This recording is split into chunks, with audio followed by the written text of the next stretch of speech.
All right, today we have on the show Megan Gluth Bohan, who is drinking tea. And I'm excited about that because there's not many tea drinkers. Everyone drinks coffee around here. What kind of tea are you drinking? I'm having a very weak chamomile today. Weak meaning Ooh. I have a tendency to put a bag in and refill over it several times throughout the morning. So I'm there. I'm at that spot, the weak Wait, spot. so chamomile in the morning. I mean, that's usually like an evening tea, unless you're like, I don't know, are you really high strung and you always need to bring yourself down a little bit? Is that the No, reason? I already had my coffee for the day, so then it just becomes a Okay. hydration game for the rest of the day. Okay. All right. So Megan is the owner and CEO of a multinational corporation, Catalynt Solutions Inc., and it's a US based chemical distributor and the owner of ChemBlend of America, which is a chemical blending and tolling facility. Catalynt Solutions is one of the largest certified woman owned suppliers in North America. So, again, welcome to the show. I think you're going to have a lot of interesting advice for us and interesting. I'm trying to cut that word out. When I hear on a podcast or my own podcast, I say interesting so much because it's legit the truth. Yeah. Everything is interesting. But I get annoyed listening to myself like, oh, that's so interesting. And I'm like, here, can't you think of a better word? Anyway, this will be fascinating because I know nothing about what you're going to talk about. And I tried. I was reading your webpage. I was trying, and I was just like, man, this is suppliers and distribution. I don't know what's going on. So, welcome to the show. Thank you. Thank you. It's cool to be here. For our audience, if you want to invest in yourself and your business as a freelancer, use Corporate to Contract Core, my self-paced course teaching you how to become a high-income service professional and freelancer. And don't forget, use the podcast code for $100 off. So, Megan, let's talk a little bit about your business and jump right in. Because again, logistics, shipping, all of that, I don't understand it. And I'm sure much of our audience knows things get to where they need to be and don't know how that happens. So in layman terms, as best you can, explain that to us. Certainly. So my business is has become sort of in the last year I made two acquisitions, and so initially we have a business that I started with called TRI, which was a chemical distribution company, and I'll talk a little bit about all these things. And then we had ChemBlend, which was a chemical raw material toll manufacturing facility, and we'll talk about that. And then I bought a third company doing some specialty work, and I've combined them all into one, and it's called Catalynt. And basically, what I want the audience to think about is that everything that you interact with in a day is made of something. So the paint on the walls, the makeup on your face, the lotion on your hands, all of those items are made of many, many, many ingredients. And my company sources those ingredients from all over the world and brings them into the United States and stocks them all over the country and then delivers them to the very companies who make those things. So I am first and foremost a supplier of raw materials and ingredients for things that get made. My customers include paint companies, food and beverage companies, personal care companies, industrial cleaning companies. And it's fascinating work because everything is made of something, and the backbone of everything is chemistry. A lot of people think that that is always hazardous goods that require Tyvek suits to move around, but that's not the case. A lot of these things are things like cocoa butter and lanolin, and so you bring in these raw materials, and then these things get made into other things. The other half of my business is when companies like that need a company to make those things for them. So they have a recipe for a certain kind of paint, and maybe their production line is all filled up, and so they're going to use mine, and I'm going to make paint. And so I'm both bringing in the raw materials for that paint, and I'm making that paint, and I'm putting their label on it, and I'm sending it out to a store.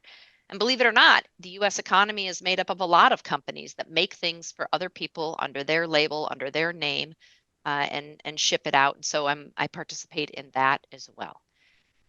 When I bought this business, we were doing about $48 million a year in revenue, and last year we did $120 million in revenue. So we've had an exceptional Wow. growth trajectory, and we anticipate more.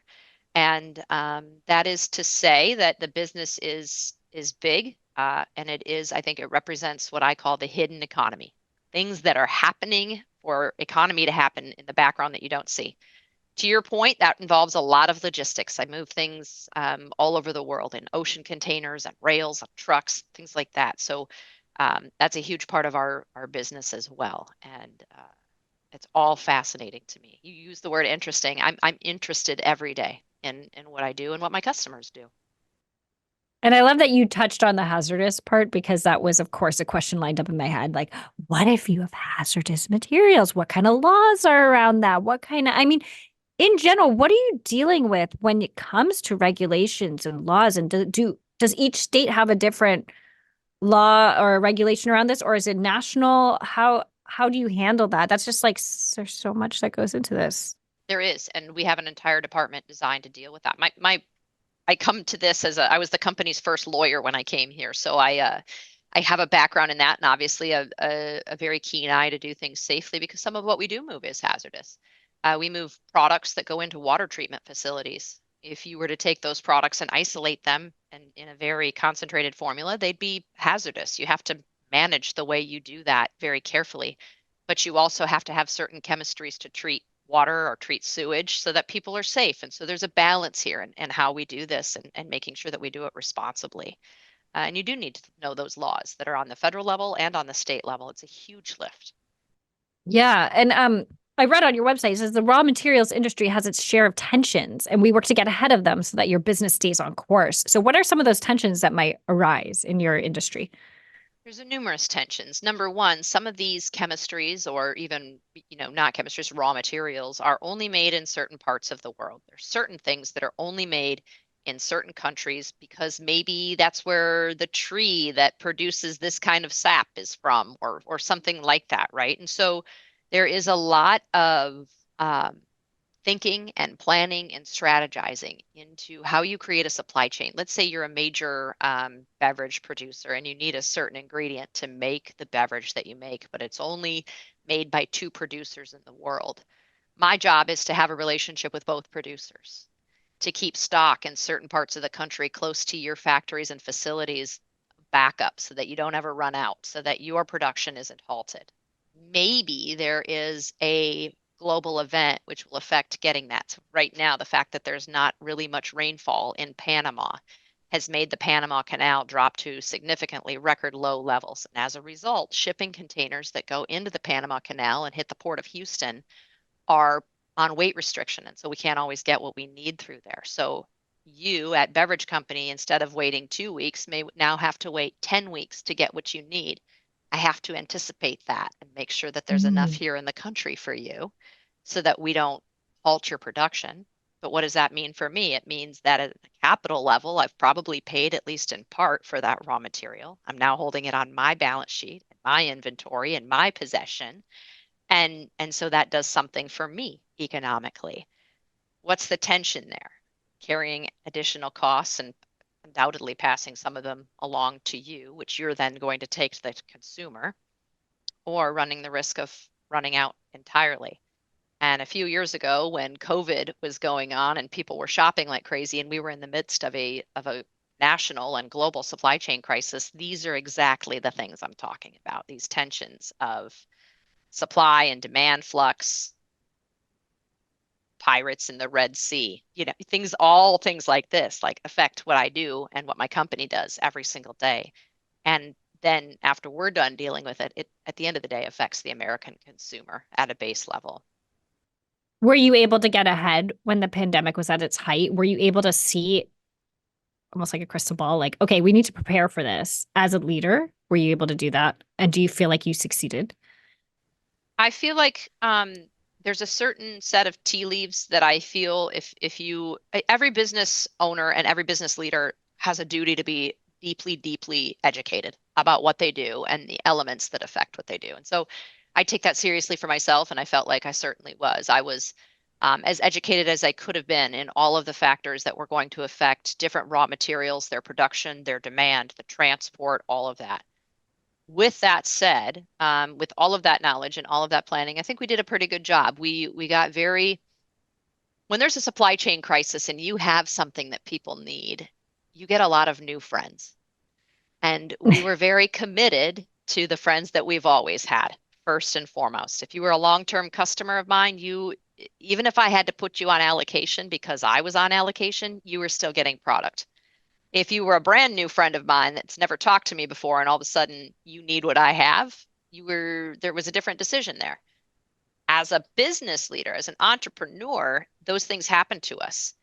And that moment of loyalty versus an opportunity for a really quick high profit comes to you sort of organically in those moments. And you have to remember who you are and what you're about. So we certainly, I think, handled that very, very well with a deep resilience and commitment. Then there are things in that you just can't control. We couldn't control the fact that there were situations where we would have a trucker showing up to pick a load and take it, and all of a sudden that trucker had a job offer from somebody else. And if you were going to have that trucker take your load today, they wanted $10,000 cash immediately. Like there are things like that truly happening in that.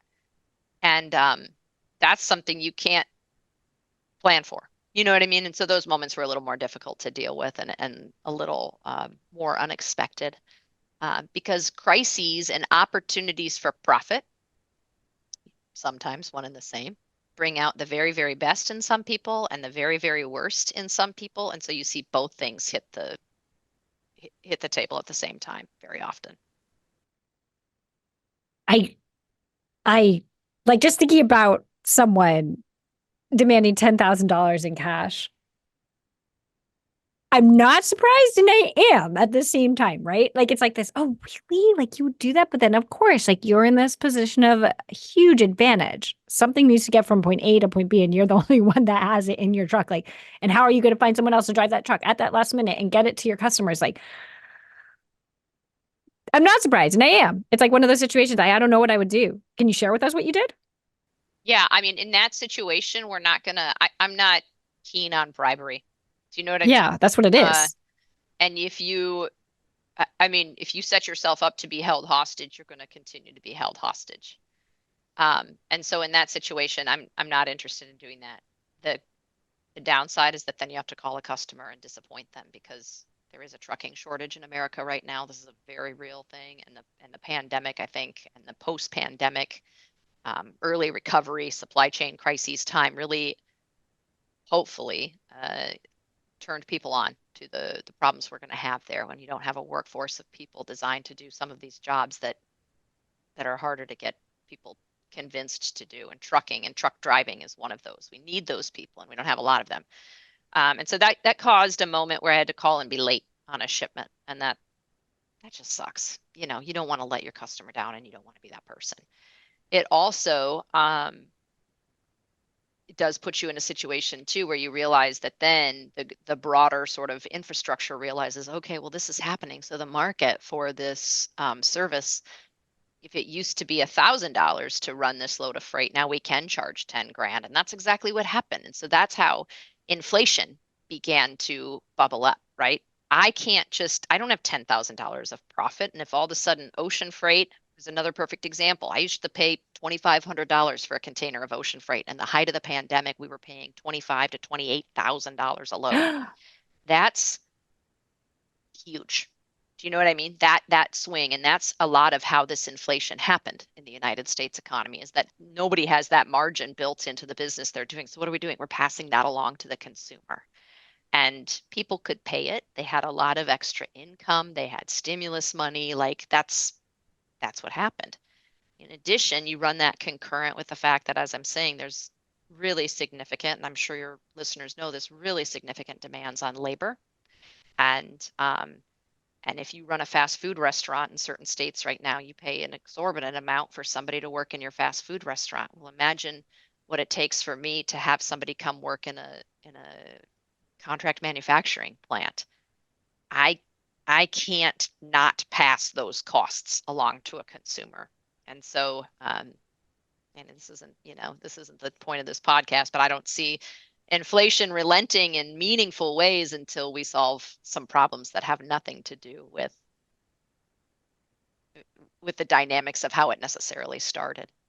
Labor is sparse, and people have no shortage of opportunities, and they can sort of cause that cost to go up. And I think our expectation of what business owners have in terms of our margin is a little bit um, overinflated, and those costs get passed along. Yeah. Well, I think this was helpful to see your point of view because I know so many people, and I remember when the big inflation was happening and there was a shipping, what did you call it? Like this disruption in the logistics. And I remember that Christmas time and Amazon even saying like, order your stuff now. It's like October, order it now because we're having Yep, issues. And I remember my husband and I did a lot of shopping locally because we were like too nervous to do it online and not get the stuff. Because even in a good year, it's like questionable in the Christmas season, right? that's right.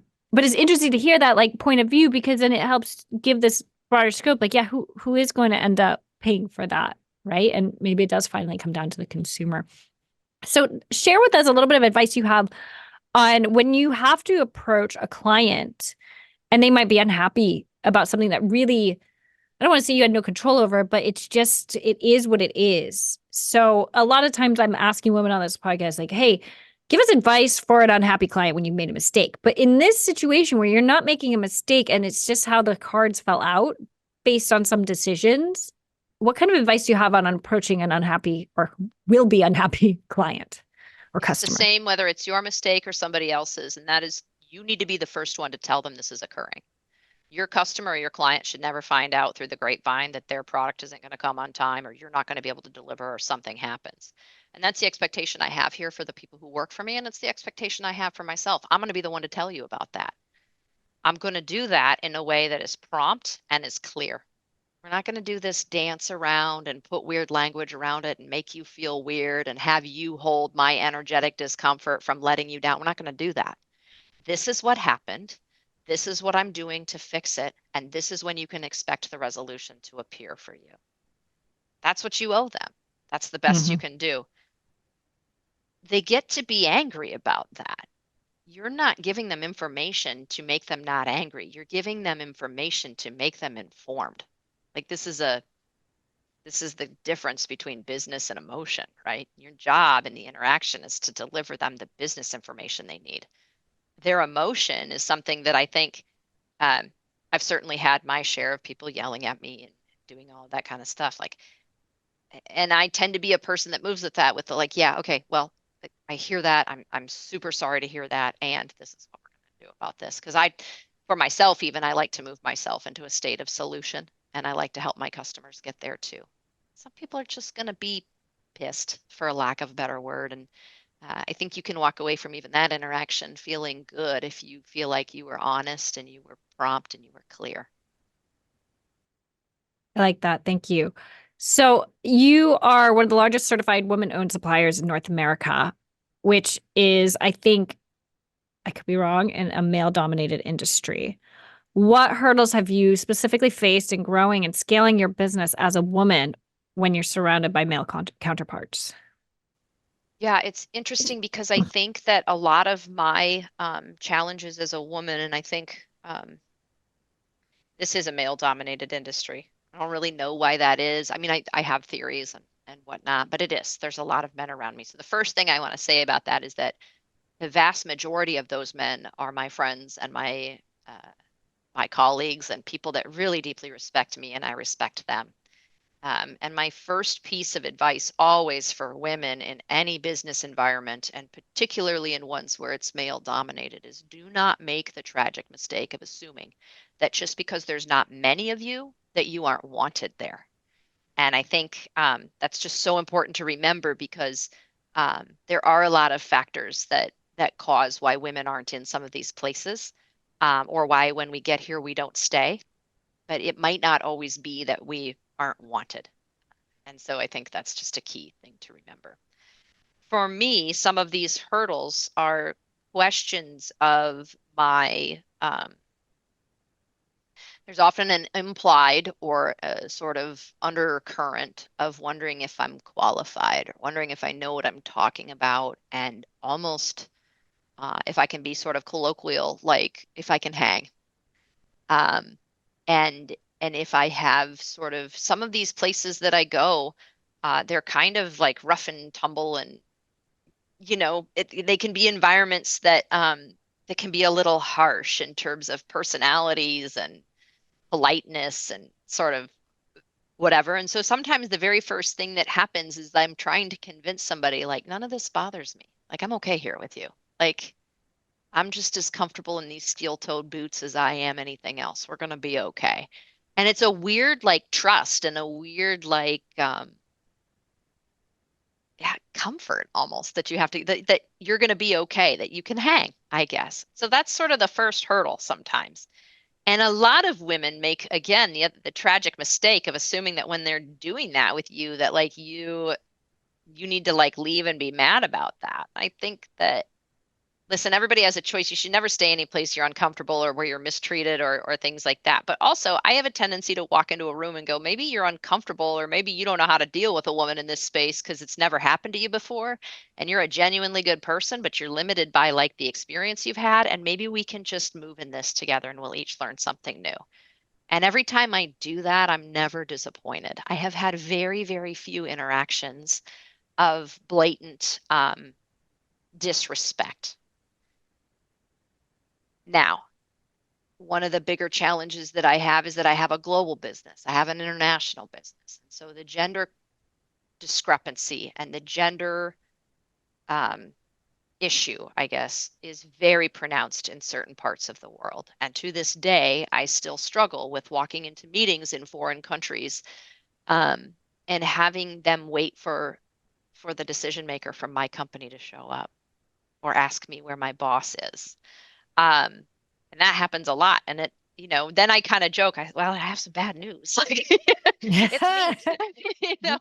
And it's interesting because it's that that tends to be really like I said, in certain parts of the the globe, very, very pronounced. And then it causes a discomfort. And in certain circumstances, we've almost been in like just a stall, a stuckness. Like they don't know what to do without my boss, like the man walking into the room. And so that's been interesting to navigate and just work through. And in some of those situations, those relationships are in progress. We're working on that because we both need each other. I need them as one side of my commercial interaction, and they need me as the other side of theirs. And so we're working through that. But in some places, you also have to be mindful that like it's culturally not taboo, but new, really, really new. Yeah. Yeah. So I kind of want to go into this then, the mindset, because a lot of what you're talking about in terms of being a woman in this field is also related to mindset. And I'd like to talk about how you even got to this role that you have with Catalynt. You mentioned you were a lawyer at one point and then worked your way into this role. But you also grew up in poverty. You struggled to finance your education, you battled alcoholism, and you lost your first wife due to cancer, which is a lot. So talk to me a little bit about your journey getting to this point, and then I can repeat this if you'd like to later, but also how your mindset has transformed as a leader when you haven't had maybe the greatest examples as you were growing and learning in Yeah. those formative years. You know what I mean? Yeah. You hit the highlight reel, and this is a separate podcast altogether. And I've certainly talked in depth about all of those issues, both individually in different spaces. And I don't have any like reservation or shame about that because I think that's part of sort of my life's work. I did grow up in poverty, and I grew up in a situation where, around me and in my own life, there's just some really hard stories and some hard facts. And when it was time for me to go to college, I had used alcohol to sort of cope with things that I didn't know how to deal with. And I ended up getting kicked out of my bachelor's degree for what boils down to prioritizing partying over academics and just sort of misbehaving in general, in every way. I can look back at that now as a middle-aged woman and say, I know exactly what's happening here. But at the time, I felt really crappy about myself. And I thought there was something fundamentally wrong with me. And I put myself into a situation where I had to continue to borrow student loans, things like that. I eventually went back and I got a bachelor's degree. And that degree is in history. So what am I going to do? Just because I liked learning it. What am I going to do? I either have to teach high school history or I'm going to sit and take the LSATs. So I took the LSATs. I applied for law school and I got in. I didn't have the financial aid package that would cover the entirety of the legal education. And I didn't have a cosigner for any additional loans, anybody that could or would do that for me. And a friend's dad co-signed on my law school loans. And I always share that story because I always want people to hear, like, if you have an opportunity to have this ragamuffin kid in front of you that looks like they're questionable, and you take a chance on them, you might change the course of their entire life. And he certainly did for me. I would not have co-signed for me. I'll just say that. But I'm really eternally grateful that he did. And so I'm in law school, and I have to do law school and get good at law school and get through law school because I have a huge amount of debt to pay and I don't have any other choices. There is no like rich uncle here. Like this is what I have to do. And so a lot of people go to law school and they're like motivated to do good in the world and they're there to make a change. And that wasn't me. I was there to like, okay, how am I going to get enough money to pay these debts and rent? That was like where I was at. And my wife at the time, I was in second year of law school. She was diagnosed halfway through with ovarian cancer. And so I spent the last 2 years of law school being somebody who was taking care of somebody who was quite ill. And anybody who's ever been with anybody on their cancer journey knows it's not pretty. It's an ugly, hard, long, exhausting road. And so is law school. So Yeah. both things were it was a dark time. And she passed away soon after I took the bar exam and was a licensed attorney. And you know, I didn't cope with that well either. And so my life story at that point becomes, trying to recover and trying to cope and trying to avoid and doing all the things that we as humans do when we don't want to do hard things, but we still have to keep doing hard things. And that eventually culminated in me deciding to achieve sobriety and maintain it. And I've been sober now for well over a decade, and I look at my life now and everything that I have and everything that I am and the peace that I have inside of me, and I could be no other way, and it could have been no other way. And so this question of mindset, how it forms to become a leader and how it forms to become someone strong and resilient without maybe a ton of great facts to set that up. I know this sounds counterintuitive, but I think the things that were not great facts helped set that up. These very difficult situations, including my own foibles and grave mistakes, like they were such good teachers to me. And I think that any person who has an awareness and a willingness to sit in a room with those demons or things you're not proud of or whatever you want to call them and allow them to teach you, like you will be forever enriched doing your own work. And it will help you leave your sense of shame about yourself and what you've done. Shame is the greatest hindrance to your own success. If you can't get rid of that, you're gonna struggle.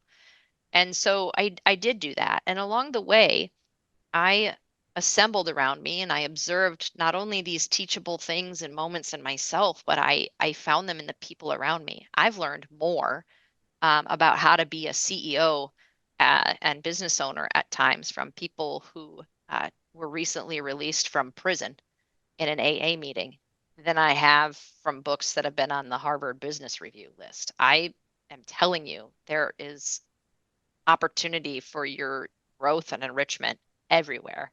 You just have to dismantle your mindset about who's qualified to give you that and what those people are going to look like. And if you do that, you'll start to be taught by all of the best teachers, not necessarily all of the most likely teachers. Yeah, because I have here that you as a leader are described as energetic.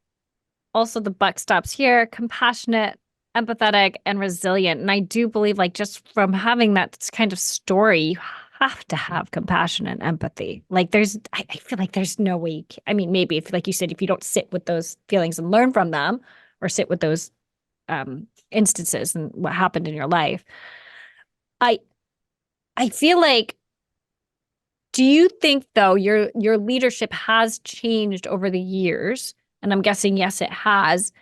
And what would you tell other women who maybe are struggling stepping into the role as a leader? Because it's different from a manager. A leader is very different. What would you tell these women? Mhm. Okay, so the most important thing to being a leader is being a leader of yourself. And I'm a pretty blunt lady, and I kind of tell it like it is. And I think that's probably I am insanely compassionate and empathetic, and part of my compassion and empathy means I don't waste your time guessing what I think. Or like I'm going to be consistent for you, and I'm going to make my wishes and my intentions and my thoughts clear and known. Um, and one of the things I will say is that if you are going to be a leader instead of a manager, you can't tolerate any bull, least of which your own. And I think leaders have a upper level ability to be aware of their own weakness and their own opportunities for growth and to not sugarcoat that and not dance around it. So my biggest piece of advice would be developing a skill to be very intolerant of any work that you're personally doing to shield yourself from your own mistakes and your own shortcomings, while also not crushing yourself with guilt, shame, self-condemnation. There's a balance there.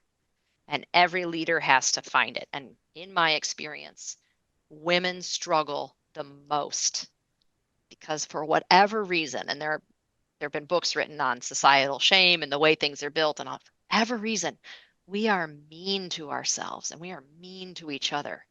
And so when we want to go into this place of self-improvement and self-accountability, which we must do if we're going to be leaders, we often don't balance the guilt and the shame and the self-flagellation well. And you have to get that right in order to do anything else. Everything else that flows from you as a leader will be contingent upon whether you can balance those things.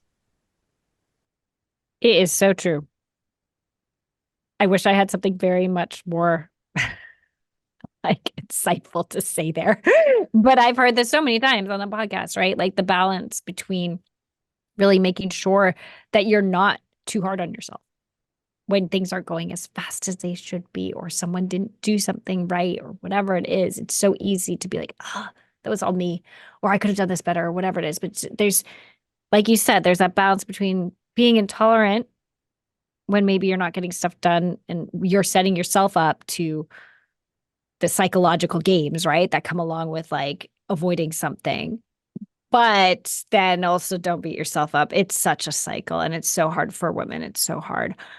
What do you think were the steps you used to grow your business so significantly? You even mentioned the numbers in the beginning. You said when you came on, it was something like 40 million and now you're 100 something million. 48 to 120. Yeah, yeah. Wow, that's amazing. What do you think were some distinct, this is going to be hard, but if you could find some three distinct universal steps that might be applicable for other people as well that you really did to scale your business. Yeah. Okay, so I'm super, super clear on what, not how. And I think that is number one. You need to be very clear on what the objective is, what your goal is, what it is you're trying to achieve. And then you need to, as the leader at the top, I can't do everything. Micromanaging will kill you, it'll kill your organization, it'll kill everything. So I take my hands very often out of the how.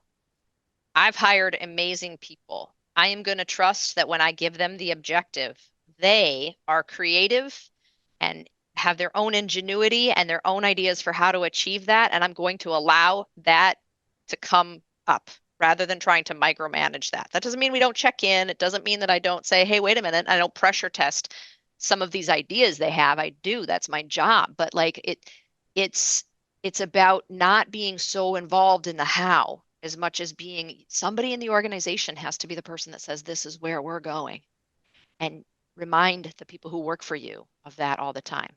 So that's number one. Number two is that you have to hire exceptionally well to make sure that when you turn over the how, you trust the people who are doing that. Everybody says that, but here's my caveat. I haven't read the resume of 98% of the people who work for me. I have no idea where they went to school. I don't care. I don't care what their GPA was. I don't care what their job was before. I'm not interested in that. If you're in my office and I'm meeting you, I'm interested in that thing I can't teach you.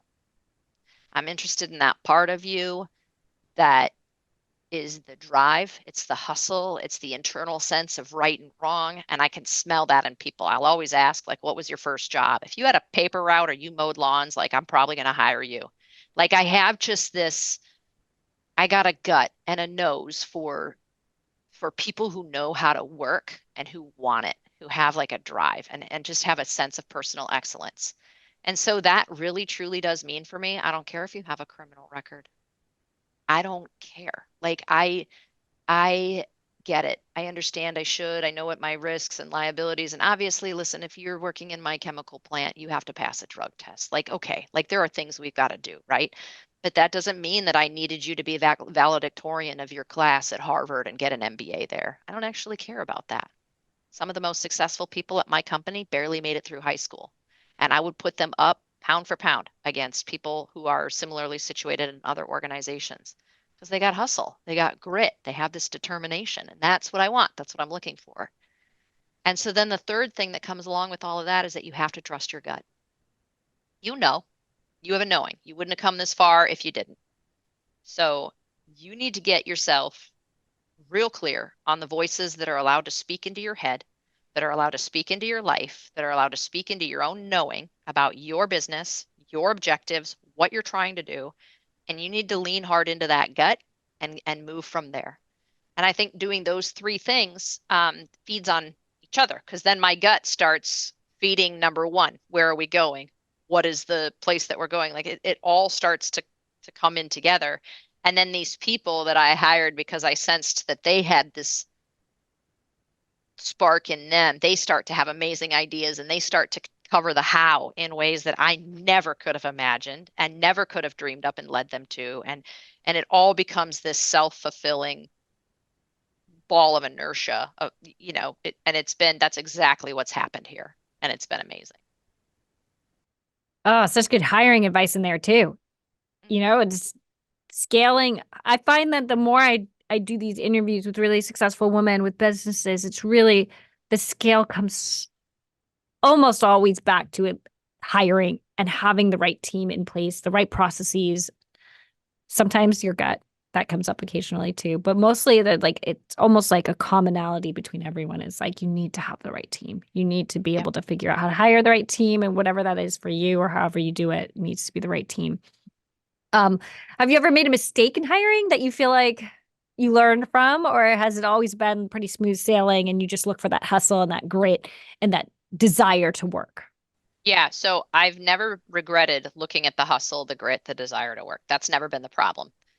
The problem has been, again, this tipping point balance of um, who am I and what is my role? My role is to say this is where we're going and to say this is what's happening and to keep that going. And what has happened, the times that I do regret is I have allowed the compassionate piece of me to outweigh um, sort of maybe my better angels a little bit. So I've had a few employees that have had that hustle and that grit and that determination, but they couldn't get their own act together sometimes. And I've given people um, if I had regrets, I've given some people too many chances to I was prove going me to wrong. say, is it too many chances? Yeah. Yep. And so if I had it to do over again, I'd minimize the number of chances that I give. Here's the thing, and here's how I work. I can look at people who work for me, and again, like I sense a promotion. I sense okay, they think they're at the edge of where they're capable, and I know I see that they're not at that edge yet, and I'm going to place them there, and I'm going to push them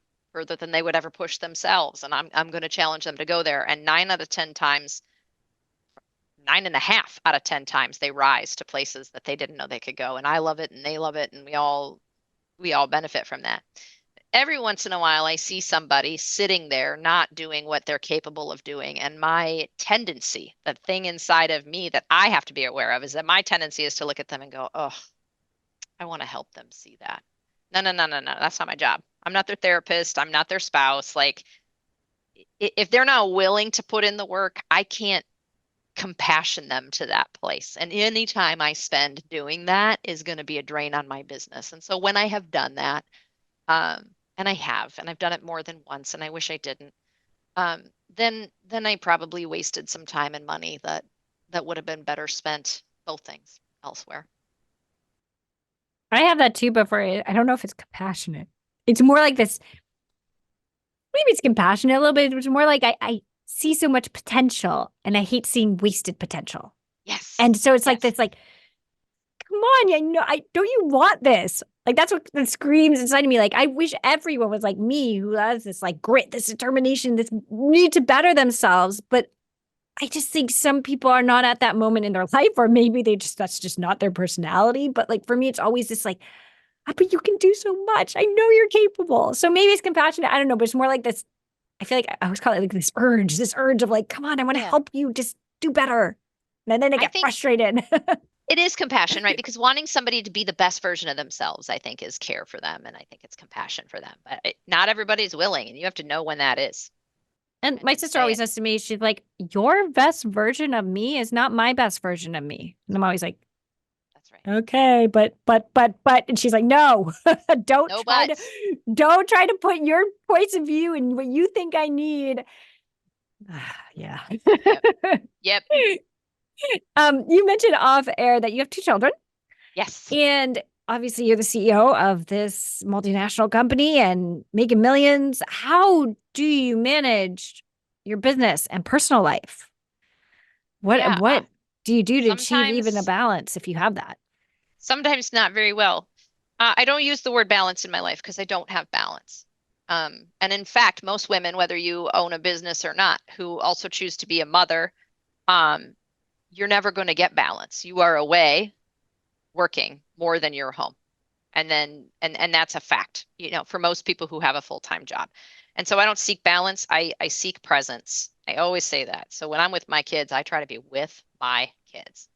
So last night I went home from the office and I was making dinner and I wanted both my girls in the kitchen with me, doing that with me. Now my girls are 7 and 5 years old, so I can make dinner in 20 minutes or I can make dinner in an hour. And last night I made it in an hour because I wanted that quality time with my kids and I wanted to be fully present. I always tell everybody, be where your feet are.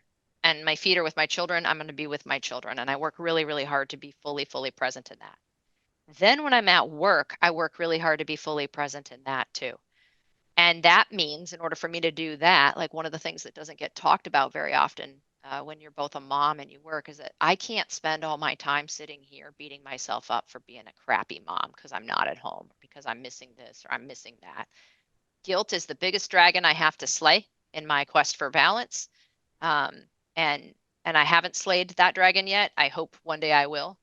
Um, but I would just say, like, if you're striving for balance, if you're hoping to have 50-50 in your life, you're going to constantly come up disappointed. So you need to just be 100% wherever you're at, and you'll feel better.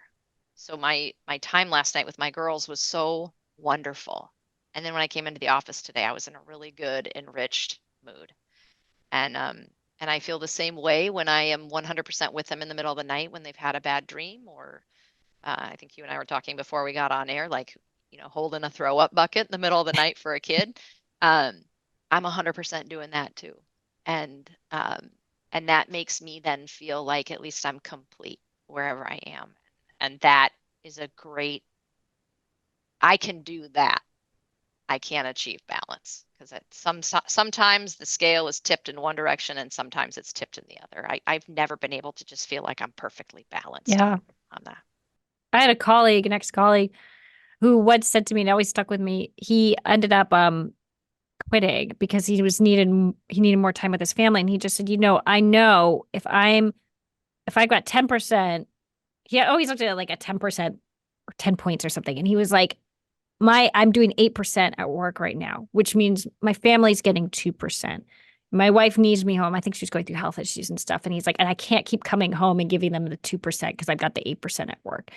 And he said, so I need to flip it and try to figure something else out because I need at least 8% at home. And that just always stuck with me for some reason. And I will say, like, in terms of mom guilt, like I've built this nice business for myself where my toddler's home 2 days a week. I work 9 to 3, 3 days a week, sometimes mornings and evenings. I have it almost perfectly balanced. And let me tell you, there are plenty of times my toddler is on my lap while I am working, or like Yes. a client needs something or something comes in and I've got that laptop out. And part of me hates it because like in social media, there's like a lot of like, here's what you can get, right? Like if you have this kind of lifestyle, it is possible. Absolutely, it's possible. I'm not saying it's not possible, but there's a lot of days where the work's bleeding into the personal, even though I try my best to set it up so that I can be more present on those days with my toddler. It just doesn't always happen like that, right? So It doesn't. it's just even when you have like a lifestyle like me where I really try to set it up like that, there are days when he's home and I'm like, oh, I wish he wasn't here. Yeah, I have so much work. right. I wish he was at daycare. I wish he was with my mom. I wish something else, right? And that makes me feel guilty because I'm like, here, you worked so hard. You worked your butt off to get to this point.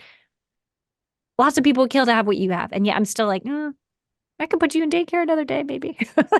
I know. I know. Listen, I think looking at everything as a long game is healthy. My grandparents were married over 60 years, and I asked my grandmother once, like, how do you do that? Like, how do you have this marriage for 60 some odd years? And she said, you just have to understand that of a 60-year marriage, there was probably 10 years where I just didn't like him at all.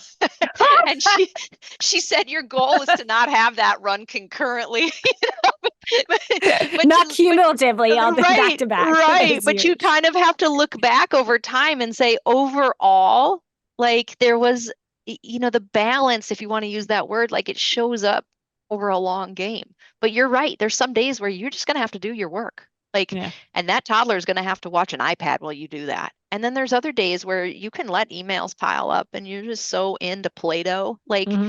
and then at the end of the day, like I think there does achieve some, I don't know if it's balance, but I think there's a settledness. Yeah. Yes, kind of peace.